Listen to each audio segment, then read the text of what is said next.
This episode of Why We Bleep isn't sponsored by Signal Sounds. No, instead I've invited them to be on the show. This is like some kind of weird, horrible selling out experience. No, it's not. It's interesting. Signal Sounds, whilst they may just appear to be any old random shop that sponsors this show, are people that are very known and dear to me. They are Jason and Aleks from Signal Sounds, whom I've known for many, many years in the whole music technology industry thing. It's a interesting thing to be aware that there are more jobs in the music technology world than just, sitting behind a mixer and, actually making records per se. Of course, there is this entire industry of supporting, selling, promoting and recommending gear to people, and which the people who work in shops, that is you can spend a lifetime doing that. Many of my friends I have met through that world. I have worked in music technology retail and I still work in the music technology industry. And so it's just really interesting to talk a bit about that world. But also, because I know Jason and Aleks so well, it's just an opportunity to be silly and have a laugh and chat about other things that related to music, such as the city of Glasgow, which has an astonishing relationship with dance music and very interesting culture in its own right. It's an amazing place. I am really sad that I have not been able to go for ages and ages and ages, and I will look forward to going again. I do look forward to that, by goodness gracious. It's a wonderful city, and we talk about the sort of, the mad personality of Glasgow, the uniqueness of it and its intensities with regard to clubbing, and that and many other things. Fatherdom. We do talk about gear and selling gear, and Jason talks about the interesting things that he has slipped into customer orders, which he's sent to overseas destinations, many other things, and the future of music technology retail. It sounds like a boring thing, but we need shops to buy stuff from. They are where we get all of our things, our toys. And shops have an amazing role in recommending and fostering interest in equipment. Going into stores and hanging out and trying things. A lot of those kinds of experiences are, you hear famous artists talk about, I would go and hang out and annoy the staff in so-and-so shop. I think shops can have an amazing ability to foster that if they're encouraging and, they're the kinds of places that people want to kind of be welcome and come out and try stuff out and chat to people. And I haven't yet visited Signal Sounds, actually the shop itself. I'm looking forward to going, obviously. But I've talked to him before on the show about a fellow Glaswegian, Marco Bernardi's Elevator Sounds, which I've been to in Bristol. And they're a good example, too, of a store that is fostering a sense of community, where you just hang out. People just come and hang out in the store, it seems. I've not seen that anywhere else other than like barbers, like where people will just come hang out and have a chat, and it's a sort of community hub. And so in this Christmas special, we will shoot the hay the shoot, and just generally be incredibly silly and have a bit of a laugh too. They're very lovely people. I hope you will enjoy hearing from them. And so let's chat to Signal Sounds. Bye.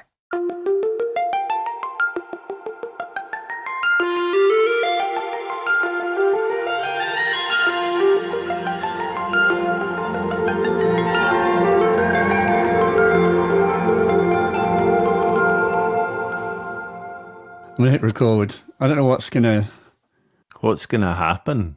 It's just a colossal waste of your time is what it will be if it doesn't. We can do it again next week. That's fine. My washing machine might be working next week, so... Oh, sorry. How exciting. Was that going to be part of the discussion about your... It might be. It's really on my mind. My dishwasher's got a little bit of a leak around one of the seals, if that's of interest. Why are there seals in your dishwasher? They were chasing a whale. Ooh. Okay, I'm going to kick this off. I don't know where to begin. I feel a bit self-conscious having you looking at me as well. This is the first in a long time. I don't see people or talk to people anymore, so... Yeah, you've moved into the sort of solo mind. Oh, it's weird. I mean, I mean, I'm used to it as well. Yeah. Being an electronic musician is like, it's a hermit-like pastime at the best times, but I feel a bit like a cockroach that's had the light, thrown on it. I think probably describes many people's year. I was going to ask the question of, so I mean, it is a bit weird, I'm very grateful because Signal Sounds have sponsored my podcast since like episode 2 or 3, I think. Yeah. Added an air of legitimacy, which I rapidly eroded by doing the stupidest adverts I possibly could to promote I thought your business. improvised adverts were extremely amusing, and you definitely should have been on the stage at some point. Oh, thank you very much. It's very validating to hear you say that. My question was going to be, in 2020, or indeed was it 2019 when you technically started? And so the Signal Sounds has been running for 4.5 years now. So when does that take us back to? 2019, 2015 or something. I suppose the question is that people may not realise, or some people will be all too well aware, that like in the music industry, quote unquote, and while you could sort of say retail is part of the music industry because the gear side of it, there are jobs that are like not, and basically I've had some people who are like, oh, you should come and do a talk about, working in music technology to people, because people don't realize you can have jobs related to gear, related to like the selling of gear, like the retail side of it, and still kind of be, you are in the world of music tech, but you're not in a recording studio, or being a famous artist, though that may always be the dream. But what is it like to actually set up a shop and run one? Well, I'll touch on the point that you just made, which was I studied a long time ago a music technology course at Stowe College in Glasgow, and I only did a year and a half before I went back into music retail.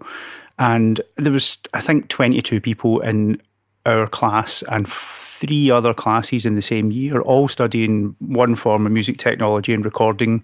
And this is back in the 90s, when there were still recording studios. And I think after I went back to work in music retail, I kept in touch with a couple of the people that were on the course, and I spoke to one of the senior lecturers there, and he said that at the end of that year, out of the 22 people in my class, there was only one managed to get any sort of job which involved any sort of audio, and it was actually working for BT doing audio networking, so not what you would call the glamorous end of working in the music industry. So yeah, there's not just in music retail, but in record labels have people who are specialists in online marketing. You're still working in the music industry, but it's not what you would normally consider when people set out to work in that sector. There's actually a much wider variety of jobs than you would first expect, and yeah, music retail was definitely one of them. The main advantage of working in music retail is just the amount of people that you get to interact with, and on every sort of level. I mean, I've dealt with huge multi-platinum selling artists. I've dealt with people that work in hire companies. I've dealt with people that work again in marketing and promotions. I've dealt with bedroom DJs, bedroom producers. All, every aspect of music making comes to you in one way or another if you work in retail for long enough. Aleks, what is your background with this? Obviously, because so Jason is the owner and founder of Signal Sounds, I suppose you would say. But Aleks, what do you do for Signal Sounds? The main thing that I do is, rather than selling stuff to like end users, I sell stuff to other shops, to other like specifically modular synth retailers. And so I work directly with a few different manufacturers, Expert Sleepers and Struo and Future Sound Systems in the UK, and I'm responsible for getting their stuff to every shop that sells it. So that's the main part of what I do. Because you both were Rubadub. Yeah, indeed. I started in Rubadub in 2003. So I'd known the guys at Rubber Dub since the 90s. They ran a club called Club 69 in Paisley, which I frequented, and I bought my records from Rubber Dub, and it was the main kind of central hub for electronic music in Glasgow. So I knew the guys well. How would you sort of sum up the experience of running a shop, working in a shop in Glasgow, of that kind? And what is the culture like? Well, I can say my experience of it. It's definitely a party town. It's definitely a town where people have always enjoyed a drink and an after-hours party till silly o'clock in the morning. For me, the club culture here was mostly based around Detroit techno, Chicago house, disco, New York, classic New York disco were all kind of the main scenes when I started going out. Certainly that was late 80s, early 90s. And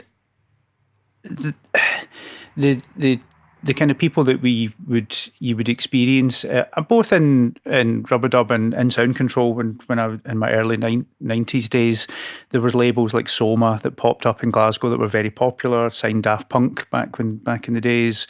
The kind of circle of people that they had round about them were all making, interesting, I would say club-based music was the majority of it. And then after, I'd say the 2000s, you got a lot more variety in the music. There was more kind of weird dubstep and grime influence stuff coming through, and there was all sorts of lots of little sub-communities that all kind of bounced off each other and worked together. It wasn't completely, a ghettoized kind of city. It's a small city. So it's not, you wouldn't have too many nights that were specifically about one type of music, because there's maybe not quite as big an audience as there is in a city like London or Manchester or even Liverpool. So there's quite a lot of cross between the different communities, I felt, for electronic music anyway. And you would come across all those people both in Rubber Dub and sound control, as I said. There's that statistic about Glasgow and its proportional spend per capita on live music. And Glasgow spends more on live music than I think any other city in the UK per capita. And it's quite a big jump. My experience as well, like putting on clubs for a short while, is it can be quite tricky because everybody here wants to do it, and everybody here wants to be involved in the community and wants to, kind of do their own thing and contribute, which is great. And and that's amazing. But like Jason was saying, it's not a big city. So quite often that means that nights are dead. With amazing artists at it as well, yeah. Like I remember me and a friend of mine used to go out clubbing regularly, and we had this kind of running joke where we'd spot a thing that we were interested in and be like, ooh, we need to go and get down early. And then we'd go and get down early, and there would be 4 people there all night. And we were like, oh. I mean, I think everyone's got a story like that. I mean, we put on B12 back in the mid-2000s before anyone had kind of got back into them again, and I was wetting my pants with excitement about putting them on. 40 people. And like at least 10 of them were like on the guest list and mates. Oh, wow. So yeah, and also actually from talking about like small events, we used to do sound system hire at Rubber Dub, and sometimes you would be like hiring sound systems out to like 3 or 4 different people that were all putting small nights on in little basement clubs that held 100, and you just knew that there was only about 40 people would go to all 3 of those nights between them, and if they just had one night between the 3 of them, they could have had a good night. But you knew that each one of those 3 people were going to have 10 folk at their club, because there just wasn't enough people to support it. But yeah, God loves a trier. But then where does this sort of, I get the sense that Glasgow is successful in putting nights on, or at least that you kind of hear of these legendary nights that come out of the city. When it all comes together and there's, like, say there's kind of 5 or 6 nights on, one of them's going to do well. And you'll have 500 people crammed into a 300 capacity club to see something, and the atmosphere will be amazing. And that's an amazing thing to be part of. But yeah, the other side of it is, for every one of those, yeah, the ones we put on, for every one of those, yeah, there's 4 other parties that are just totally dead. They've got an amazing act on, and you're like, oh. I mean, I guess the other, like with the sort of experience of clubbing as well, like it's probably about 3 years since I was at a club. So I do feel like a wee bit of a charlatan at the moment talking about clubbing, because I don't know, because I know that there's stuff going on, or well, maybe not this year, maybe not as much of it this year. But I don't feel quite as connected to it as I once did. And I would say the same. I mean, I'm talking historically here. Most of my stories revolve around the 1990s and 2000s. Even the 2000s is nearly 20 years ago. So, yeah, I'm the same. I mean, the last time I was in a club was about a year ago, roughly. I think Hot Chip played in Glasgow, and we know the guys from Hot Chip. They'd been in the shop and bought a few things, so we went to see them at the Barrowlands and then had a little mini dance down at the sub club afterwards. But I haven't been a club regular for a good while. Too busy running a fucking modular synth shop. Takes up far too much of your time. I bet it does. Yeah, I haven't been for like more than a year. Babies will do that to you. They will do that. Yeah. And also the coronavirus. Yeah, that too. Annoying party pooping aspect to it. But yeah, it seems, I mean, I've really enjoyed going to Glasgow. Like whenever, I mean, on the very, very one occasion that I've spent a full weekend there, I get a kind of Berlin vibe from it, which sounds like, I mean, that is very much a layperson. I mean, it's definitely got the hedonistic aspect of Berlin, although they take it to another level. But I think a difference between when the first time I went to Berlin, like clubs in Berlin are open for like, I don't know, 3 days or something like that. Like just fucking ridiculous. Two so days. You've got to pace yourself. If you want to last 3 days, well, you can't peak too soon, right? It's the complete opposite in Glasgow. So the clubbing experience in Glasgow is really compressed. Glasgow's had quite a kind of prohibitive policy on drink for quite a long time. Like there was a temperance movement here of the 1920s, 1930s, and even I'm not that old. I don't remember that. The licensing laws here are kind of crazy as well. And it's only quite recently that they've started to relax them. And when I moved to Glasgow in 1997, and when I moved to Glasgow, they still had a curfew for clubs. So you had to be in a club. Was it by midnight? Mm-hmm. Yeah. So you had to be in a club by midnight, or you can't go to a club. And the idea was to stop people fighting. It's just so crazy. The idea was to stop people fighting when they get out of the pub, right? And then they're on the street for too long. So the idea was to make people run from the pub straight into the club at, like before midnight. As soon as the pub's closed, so bang, out, everybody's got to get to the club. But what that meant was, like, when I started going out to clubs in Glasgow, like the club was full at midnight, which was mental because it's only open till 3. So you've got 3 hours to get as shit-faced as you possibly can, to have as much fun as you can. You've got to do it in 3 hours. So that's kind of led to this. It's this really intense experience in clubs in Glasgow that's not like a club anywhere I've been to anywhere else in the world. And I don't know if it's necessarily a healthy way to do it, but it's pretty interesting, and it's quite good fun. Clubs and healthiness don't really go together. Yeah, but like I do remember you can spot Glaswegians if you go to Berlin, because they just can't last the pace. Like they get through the first 5 hours, and then they're just like, oh fuck. Are you talking about me? You're talking about me, aren't you?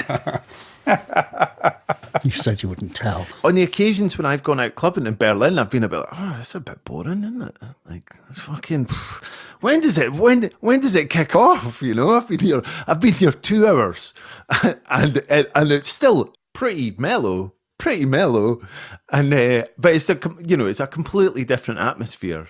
There's a big clubbing tradition in both those places, so there are loads of similarities, but that intensity of the experience in Glasgow is not like anything else I've experienced, and it bleeds into other things as well, like live music, like gigs outside of the kind of electronic music sphere are really intense. here as well. I mean, yeah, I've been to lots of live music events that have just been really full on and great fun. How so? Well, just because the crowd is so amped up because they're like, right, well, like midnight or 1 a.m. or whenever, it's over. Unless you can find somebody's house to go to or like an illegal after party spot, that's it. Fun's over. Time to go home. So there's this there's this kind of intensity to like, oh, I have to have all of my fun now, because after, no more fun. I think that's what it's going to be like when lockdown is over. Like, Oh my Lord, yeah. That's going to be a global orgy vibe. It's just- Yeah, imagine what Glasgow will be like. God. So, but then curfew. I mean, it's the curfew thing. Is all of the UK has to some extent, I felt, suffers from this kind of like, we're supposed to have late night opening in clubs. Like, you're supposed to also have 24-hour licenses. But my understanding, especially in fucking England, is that they just don't grant them. Yeah. Because they think that there's, it is just going to lead to this sort of, 24-hour fornication and sort of like in murder festival that will happen in the clubs, because they think people will just continue drinking forever. And no one would go to work on Monday. Like the whole of the UK would be off on the Monday. I'm sorry, I'm just still in the club, so I can't come in. Yeah, phoning in from the club's the new thing. You're in the club? No. They have special soundproof booths so you can like phone in. We're like piped in with like speakers that were like. That's an excellent idea. Sponsored by Red Bull, of course. Beep. At this point, the recording cut out briefly because Alex's Wi-Fi died. However, he returned with a very large drink. Jesus Christ. Has he got enough whiskey? Is that a big whiskey you've got? He can't hear us just now, can he? Can't hear us. Hello. Is that a fucking massive whiskey you've got there? It's fucking huge. It's no, it's not a massive whiskey.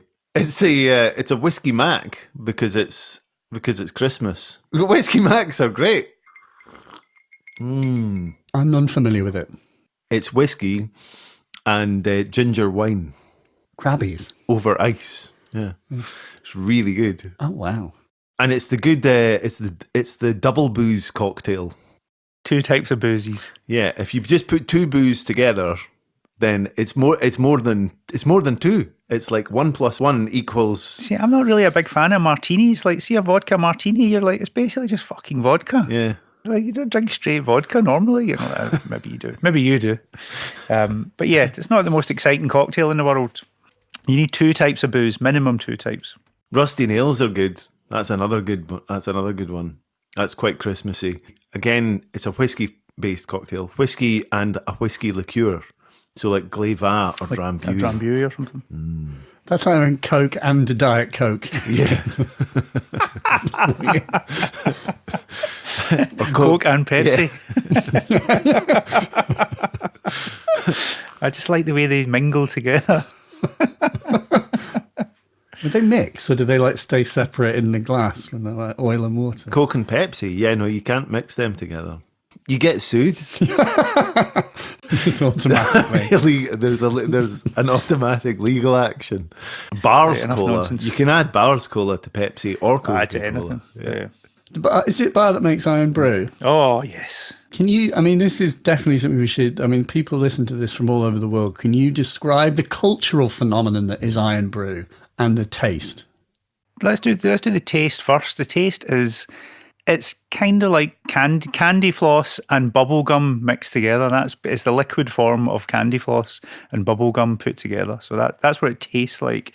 But the cultural phenomenon is it's the world's only scientifically proven hangover cure. Mm-hmm. It's the only thing that can cure a ridiculously bad hangover. Is an ice cold bottle of Iron Brew. Glass straight bottle. out of the fridge. Glass bottle, sorry. You get glass bottles of it? Yeah. You used to get 10p back on them as well when you took them back. 20 pence now. Also, no, they've stopped doing it. Oh, have they? But, fuck. Yeah. But culturally... What am I going to do with the massive stash of Iron Brew bottles in my garage? You're government, mate. Just have to recycle them. But yeah, culturally, I'd say it's the hangover cure, which in Scotland's very popular, obviously. So people I know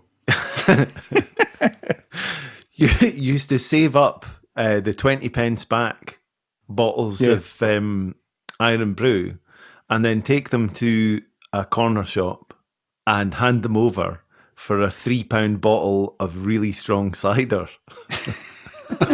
So not only is it a hangover cure, but in some cases, it's a hangover creator. It can go both ways. It's a yin-yang thing. That's a kind of beautiful, like, circle of life story right there. It's like, you know, Iron Brew giveth, it can, Iron Brew can taketh away. Like Ouroboros, you know, like the snake that eats itself. It's like that. Now on to other Scottish cultural things like Tunnock's tea cakes.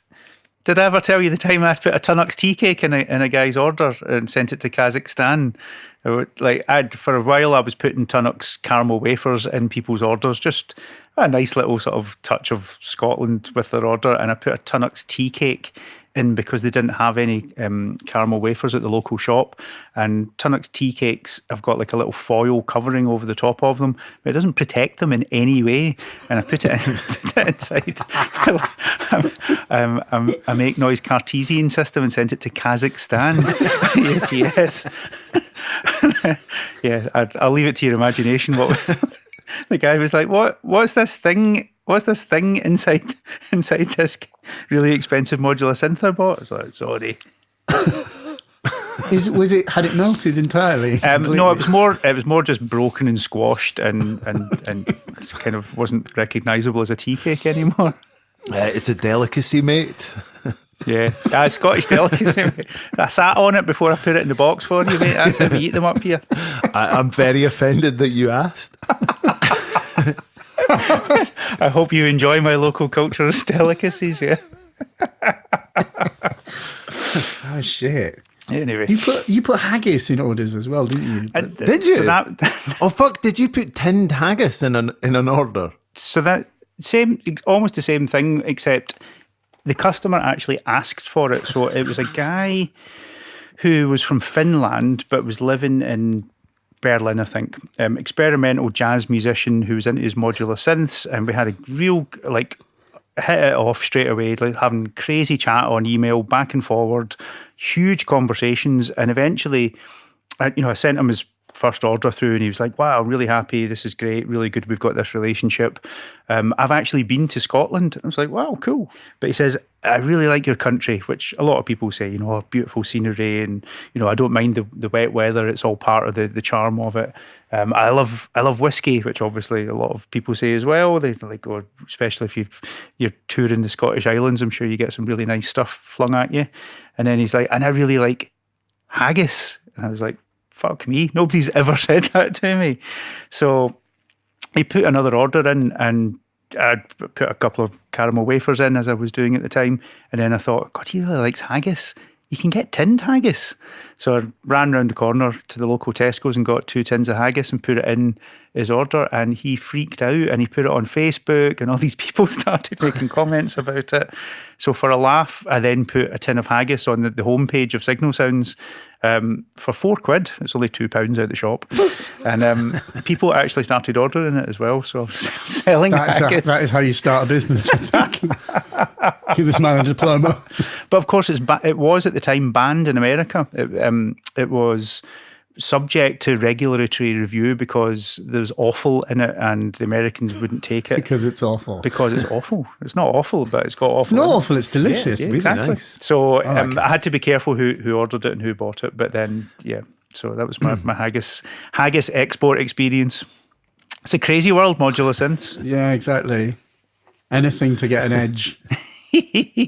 But I mean, that going back to, I suppose, one of the earlier questions about why we do what we do and why we work in music retail and the people thing, that's the key thing for me in Signal Sounds, is just we speak to people in every single country. Like if we had a map on the wall, it would have a pin in almost every country: South America, North America, Canada, Kazakhstan, Australia, New Zealand, Malaysia, Indonesia, and you end up speaking to people again that are characters. I mean, you definitely get some unusual folk, but it's more about finding out what they're into that you can you can kind of hook into as well. Like that guy Aleks that sent us the video over yesterday from Malaysia, I think, the Indonesian stuff, and some of the music that he was sending us was next level weirdness.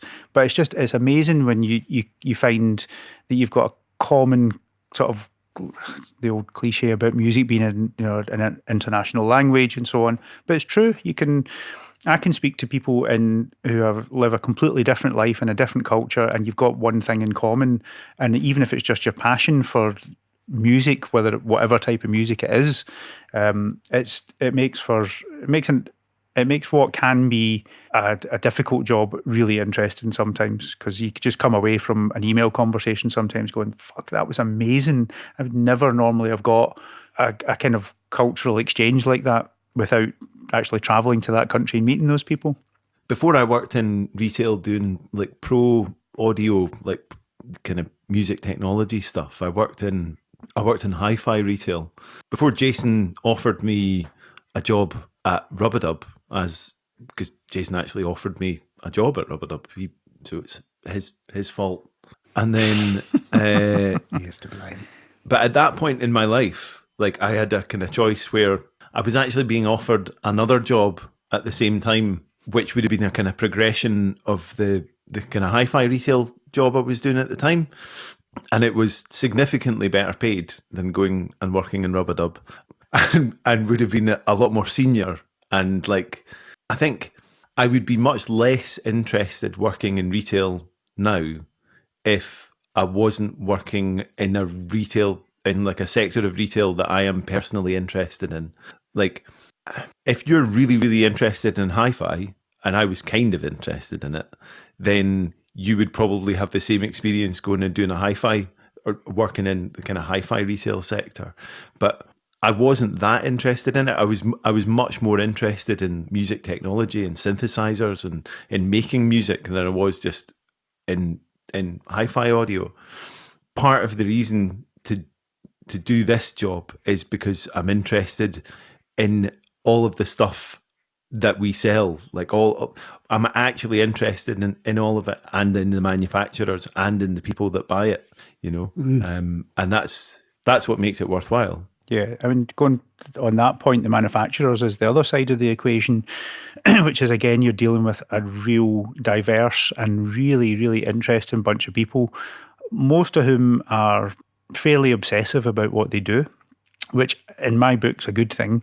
It can lead to some quite unusual personalities, but that you get everyone from like Ned Flanders style, super preppy kind of scientist guys with small wire-rimmed glasses to folk that you wouldn't want to meet down a back alley making this stuff. And they're just such an interesting bunch of people, and again, geographically placed all over the world.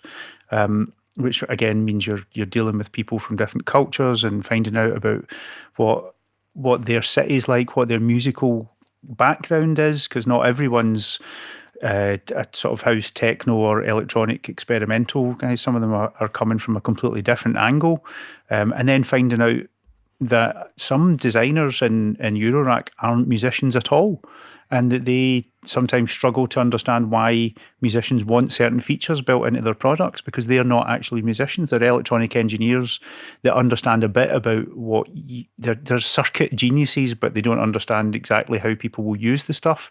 But they get a kick out of seeing how people do use the stuff, if that kind of makes sense. That's one of their driving motivations. But I love that side of it as well. Most of these companies are relatively small. Some of them are kind of one person or organizations, but I love that side of it. What is the average size of a Eurorack company, would you say? 2 people? 3 people? Probably 2 people, I would say, on average. I mean, larger companies, bigger guys like Make Noise and IntelliGel, I think are still not particularly large companies, maybe sort of 10, 12, 14 people. But I'd say the vast majority of people that we deal with, it's either 1 or 2 people that are behind the company. They might have, they obviously subcontract out some of the manufacturing aspect of it, but in terms of the actual company, it's usually 1 or 2 people. Starting a company, specifically like Signal Sounds, like what is that experience like? How How do you define it? It's a bit like marriage or having your first child. If people told you how hard it was and gave you a realistic view on how difficult it was and how much of an impact it would have on your life, you probably wouldn't do it most of the time. Really? Yeah, it was pretty tough. It was pretty tough. I've been around him while he's done it. It's been horrible.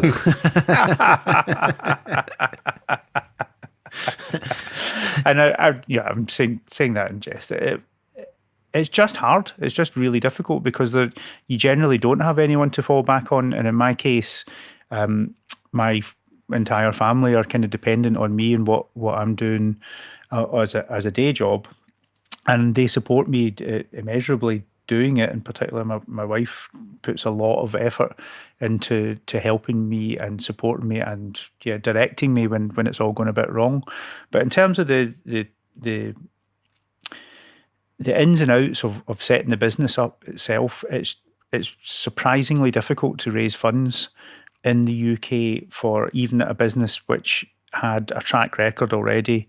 And I had worked at Rubadub and was able to explain how that I had helped that company grow from what was a very, very small company initially to something that was a fairly sizable retailer in the UK, or one of the top 10 retailers for a lot of brands that we dealt with. We built it up pretty well, but I found it almost impossible to raise funds from any bank or building society or any financial company. They just weren't interested. And I don't know if that's because it's a retail and it's a niche and specialist area, but I mean, I didn't go into it without preparation. I had business plans and projections and was able to show what I'd done over the previous few years as part of a larger company. But yeah, it was pretty tough from that perspective. Just actually physically getting the money together was probably the main challenge.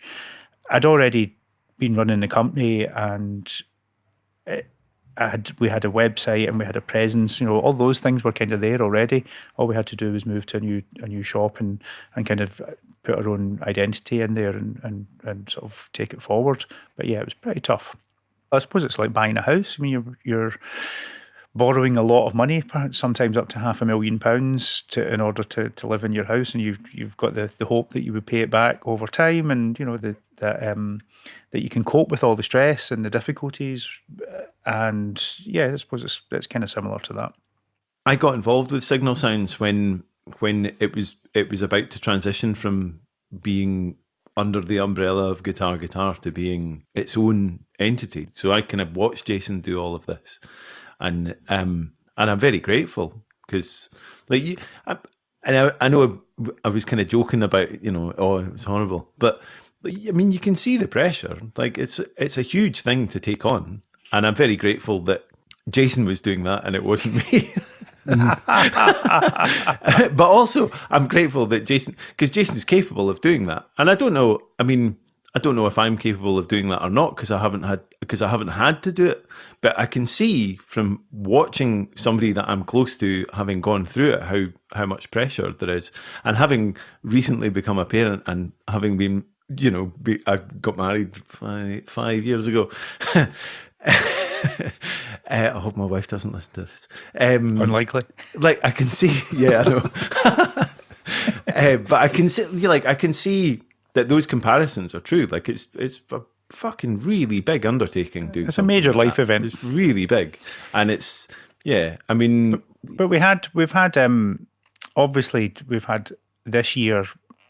Pressure on everybody's had pressure. Like, everybody has had pressure of one sort or another, whether it is emotional and family pressure and general anxiety about the world and what's happening.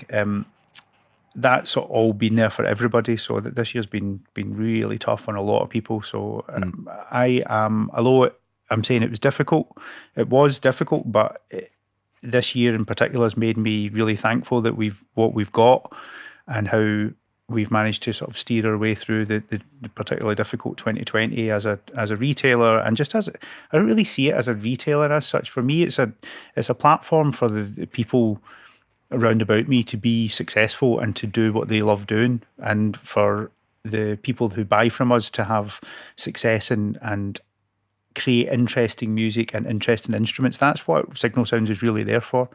And I'm just really grateful that we've managed to get through this year in particular with all its difficulties, and it's worked pretty well.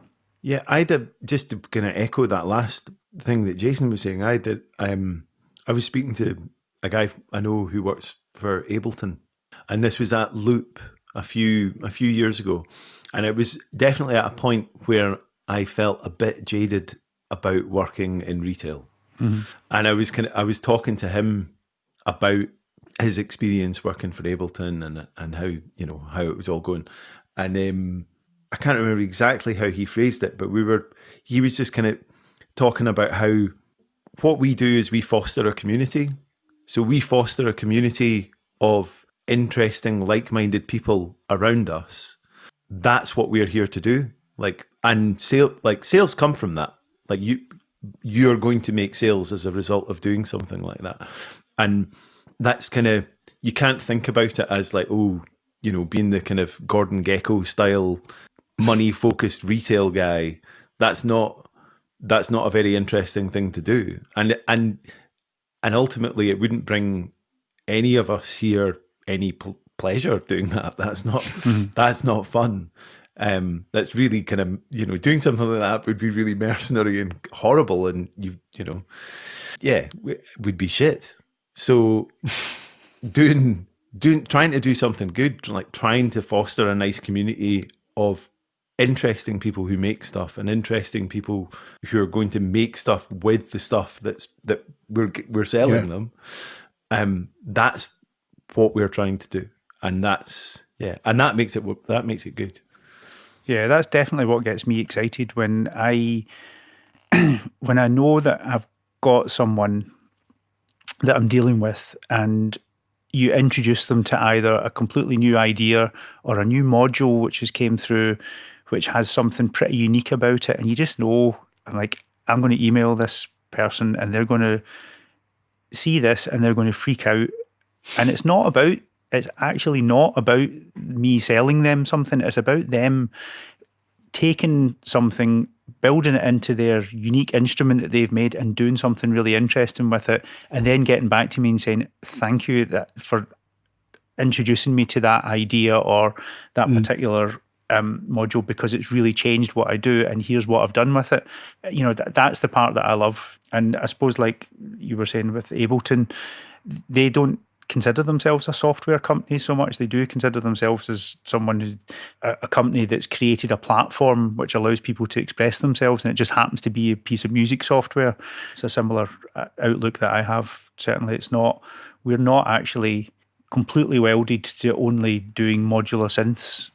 That's not really what it's about. It's about the end result. It's about what comes out the speakers, and it's about what makes you excited. When you hear the result of people putting together these systems and what they can do with them, that's what it's about.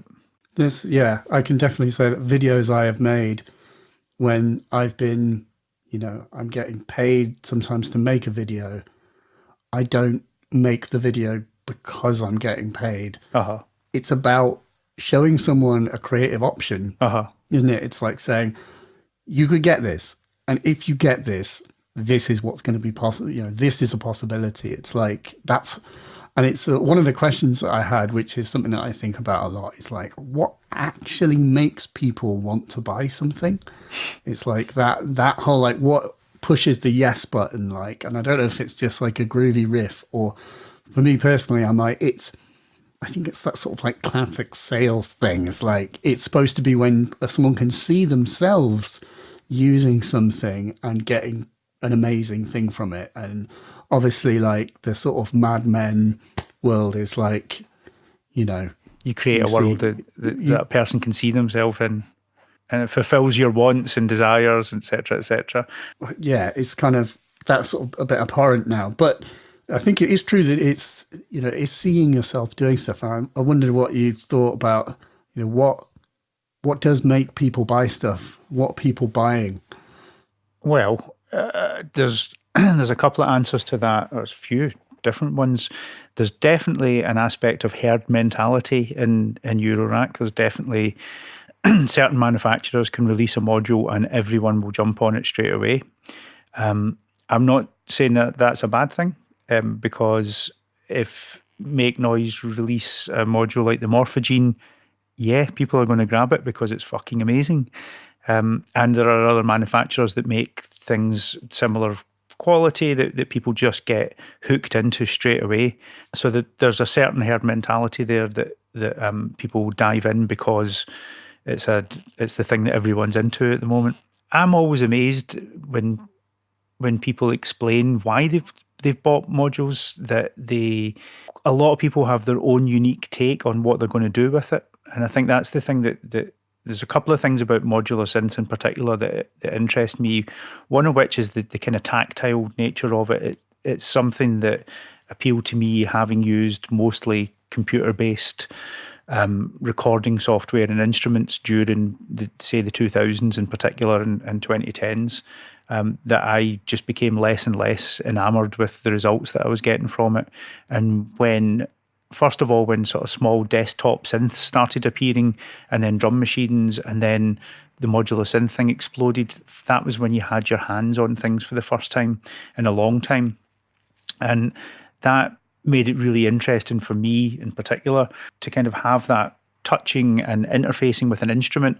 And when people explain to me how they've taken a module, put it into their system and done something which I wouldn't have thought of, I find that really interesting. And I think some of Ben DevKid's videos are really good at that, where he'll take he'll take a module and he'll just patch it in a way that I was like, ugh, I didn't realize you could do that. That's really interesting. He's very, very technical, and I love stuff like that. But I also love people that just do wonky, weird things and plug things in the wrong way and put the module in upside down and go crazy with it. That's as interesting to me as well.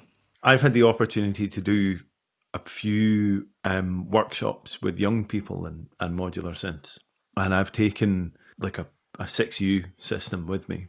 It's always interesting to see other people patch your synth that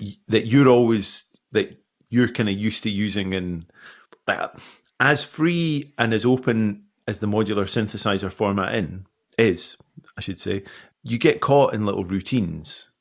So you patch, like, oh, that does that, so I do that with it, and you don't think about it. And it's interesting seeing other people do it, because sometimes they will get it wrong in inverted commas, and they'll do something else, and that's really good. I thought you talking about that made me think about that James Siegler thing, the patch the card game. Yeah. And he's part of the blurb of that I was reading is him talking about how part of his inspiration for doing that was in seeing how other people patch his modular synth. When I would sit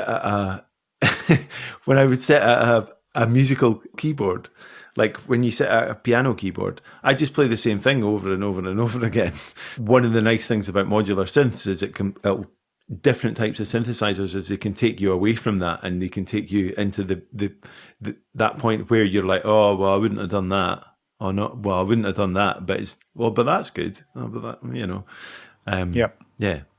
They need a module that, like a quantizer, that is like a sort of where whatever scales and notes you've used, the module knows that you've used them, and it sort of burns them out after a certain time, and you're not allowed to use those notes. It's like, you've been using these notes for the last 2 weeks, so I'm going to take them away from you for the next 2, and you have to use different. You've had those toys, you can't play like with the kind them of screen time limits on phones and stuff. Yeah, like that. Screen time, but for like notes and scales and like.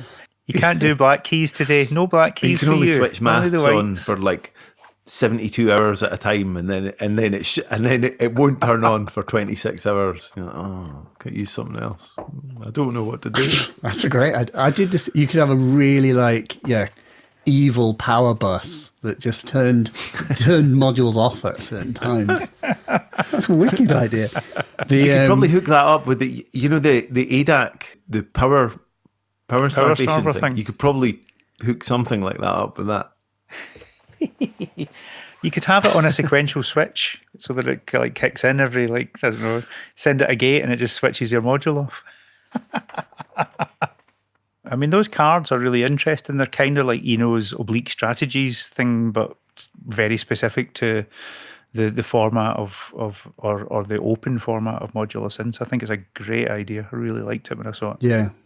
It's because it's true, as you say, Alex, like the whole, you just get into habits with these things, which can be useful. I suppose one of the things I would say about that's good about habits is it's almost a byword for the fact that you've discovered a relationship between things. Yeah. And that means you're maybe a step closer to turning your modular into an instrument, which I was talking to some people on our Discord like earlier about this, and it's like, you know, you can sit and you can rework a modular forever and ever and ever. For me personally, like building those little modulars, I'm building like a live modular with a purpose. And I've now built a second live modular with a purpose. And it's like doing it where you have a design means that it's okay to stop adding to it and start learning it. It's that I've thought that before about being jealous of people who've got like, you know, that guy Basil Brooks, who's like this sort of older fella who has got a VCS3, and I met him at Ross Lamon's synth event in Peterborough, and Basil has had a VCS3 or Synthia A since he was 16, and he's in his 60s. Yeah. And it's never changed. It's always been the same, and Basil is still discovering new tricks. And I think about all of the modules that I own. I've effectively got like probably 15 VCS3s, you know, in terms of sheer raw power. And they're all just this amorphous shifting cloud. And it's the ones where you distill it to something and you actually go, that's this and it does that. Because it was what the person was saying was they were starting to get disillusioned with modular because they were like, I just never can stop. I'm always getting this new thing. I'm thinking about this. And I said to him, I was like, well, perhaps it's a failure of just building an instrument. It's like if you've got an instrument to build, then you've got a goal to meet. And if it's not meeting the goal, then sure, you might need to make changes. But once it's met that goal, it shouldn't be about changing it, but it should be about practicing on it. Yeah. I mean, if you've got an instrument, you need to then have a relationship with that instrument. And you can't have as deep a relationship if you're constantly changing everything that's in the instrument.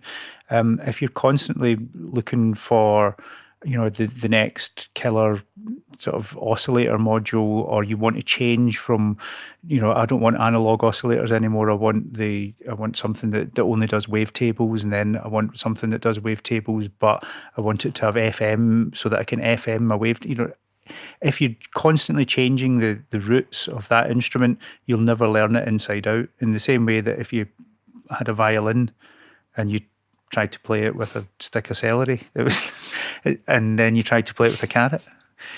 You know, if you've got an instrument, you need to spend time learning that instrument. And if it's constantly evolving, then you need to be pretty fast on your feet if you're going to get any good results from it. I'm not saying you don't change anything, but spending more time with what you've got is definitely a winner.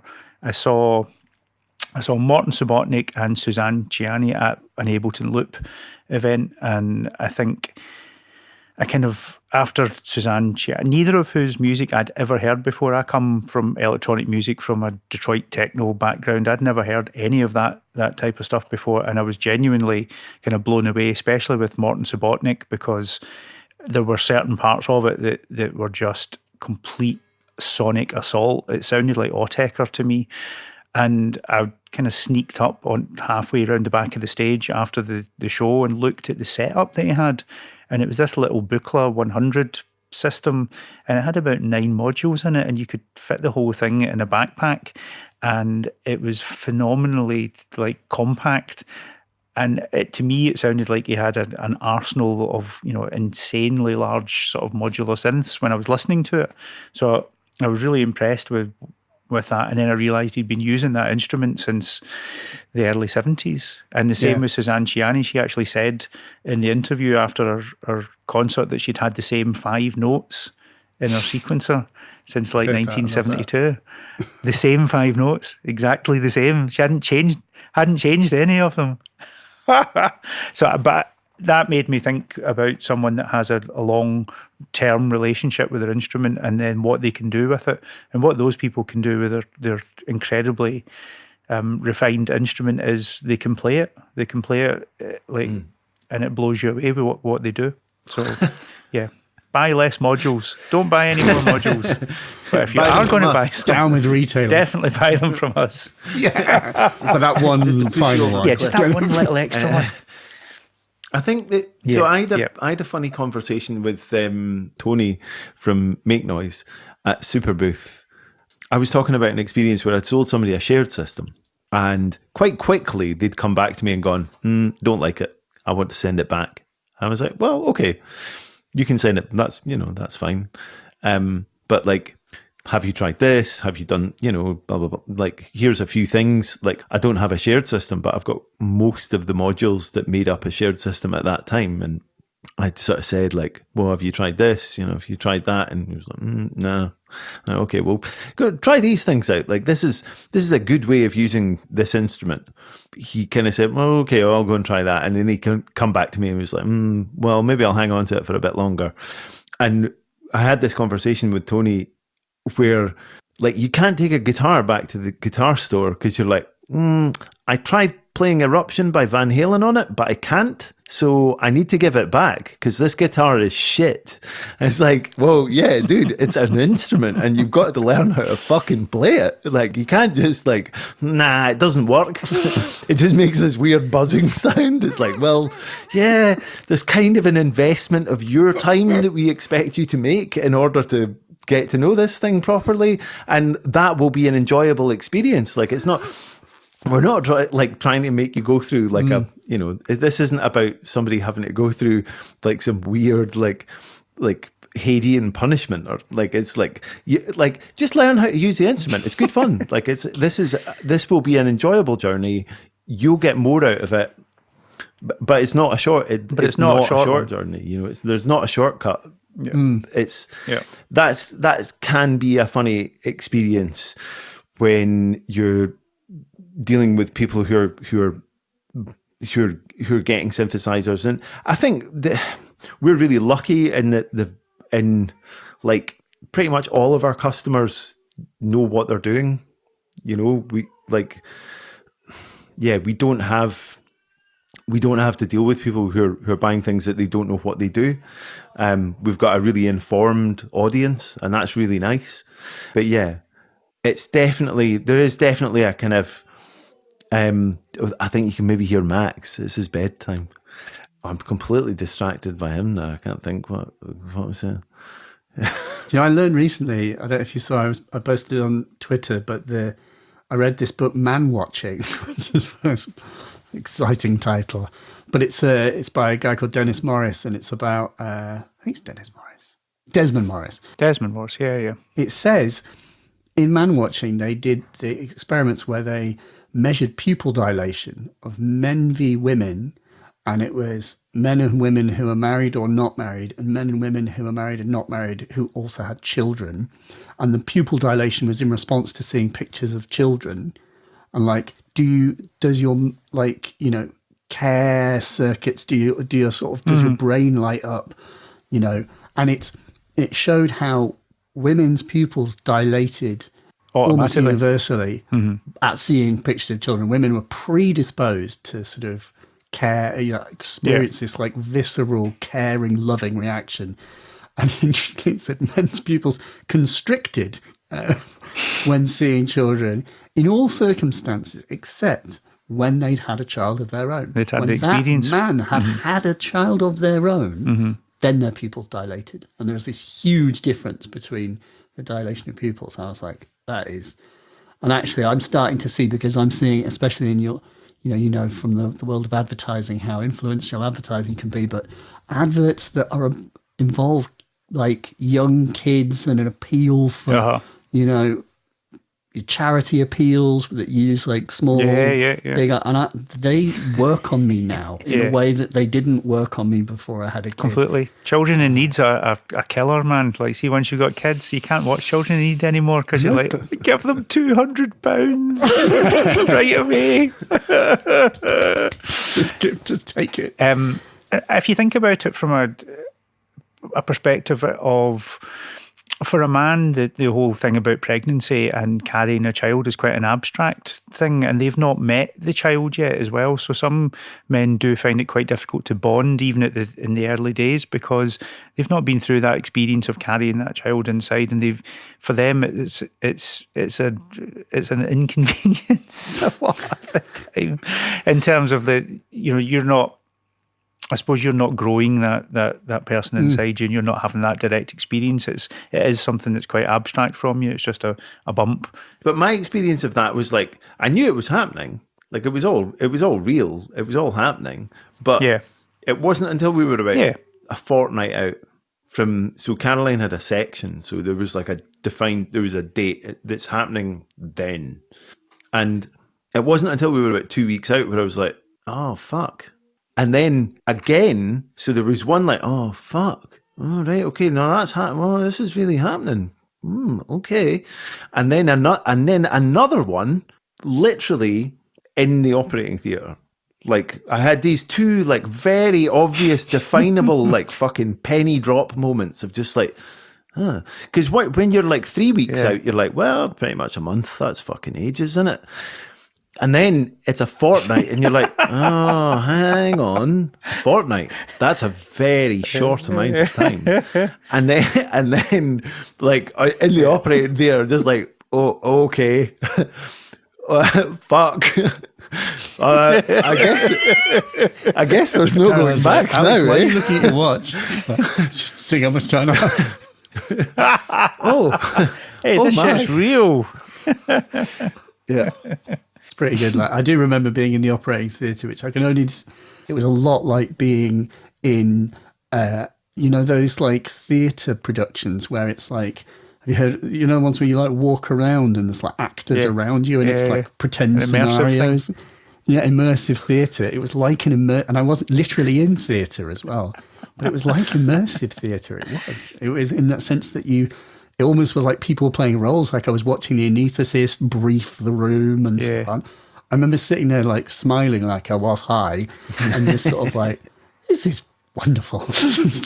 They're all doing their jobs and they're just so amazing. It's just like best thing ever. And then, of course, I also specifically remember looking at the clock and being like, when it was really close, I was like, it's going to happen soon. I remember looking at the clock and it was 9:10.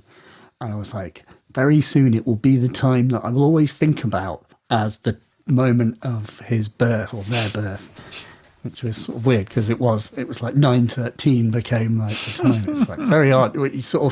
There aren't many life experiences where you're going to have a life-defining experience. Usually it's in retrospect. Oh, fucking hell, that was life-defining. But it's like, it's one of the rare ones where you actually can see it coming. Yep. I don't know what has to do with modules. But it's true. So the final question, what is the future of music technology retail? Ooh. How long have you got?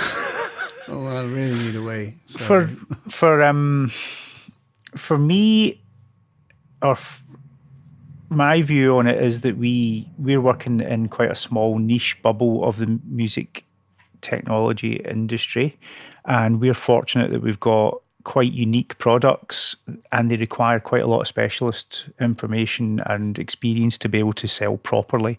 I mean, there are big online retailers that have jumped in on it in the last few years.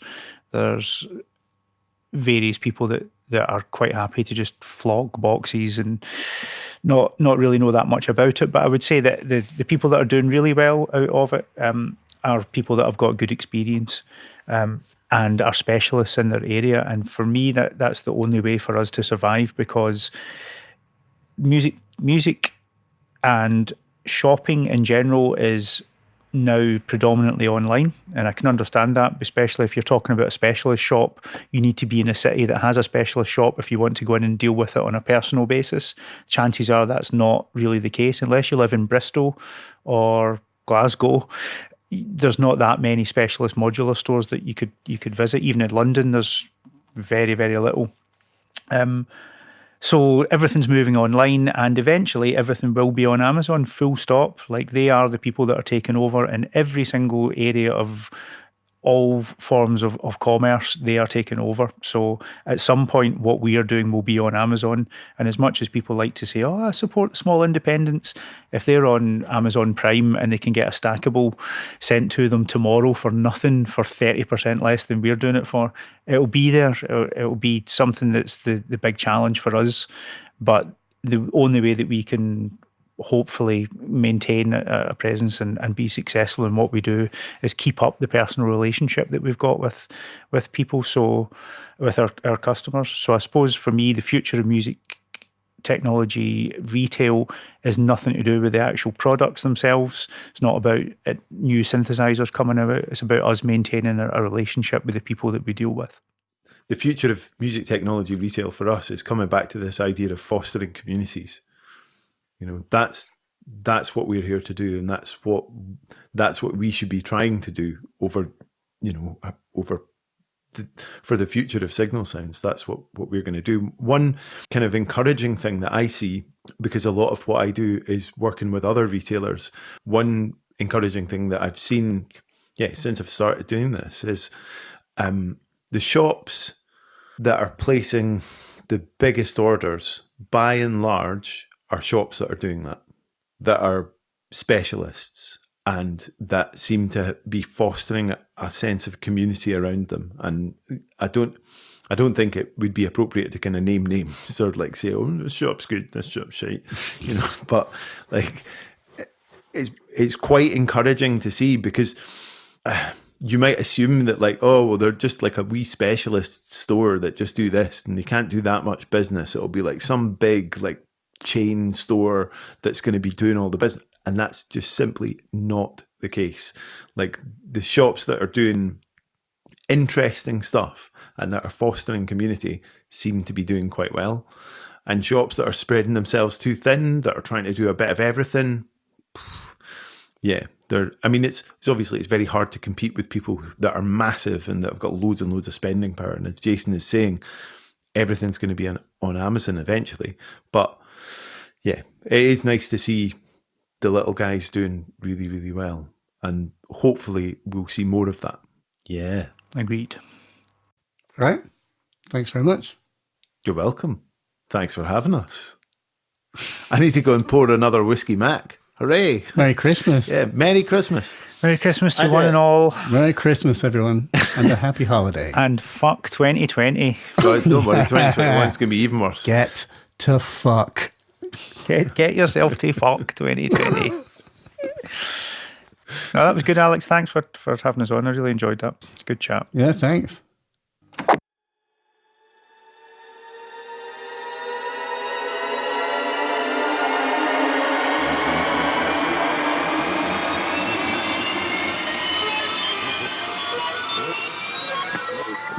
I'm for communities. Yes, that is a very, very, very good point to end on, along with fuck 2020. Fuck it so hard. Goodbye 2020. Of course, you know, the joke is going to be, what's got 2021 got in store for us? Well, either way, we will have each other, by golly, and our toys to play on. So even if we can't see each other much, we can still keep in touch. We can still hang out in the virtual world. And we've got our toys. You can think ahead to some projects you might be thinking about making. Perhaps it's time to make that album. Set yourself a deadline. Make yourself a paid bet that you'll make the deadline with someone else, if that's what it takes to force you to do it. I need to do it. I've got some good musical projects I want to try and get done. But that's it. Wherever you are, however you're feeling, if you're alone or with friends and family, good for you. And I hope you will think back on the positives of a year, at least some of them, and look ahead to projects, things you can make, stuff you're going to do. It's going to be okay. It's going to be great. So, Merry Christmas and a Happy New Year.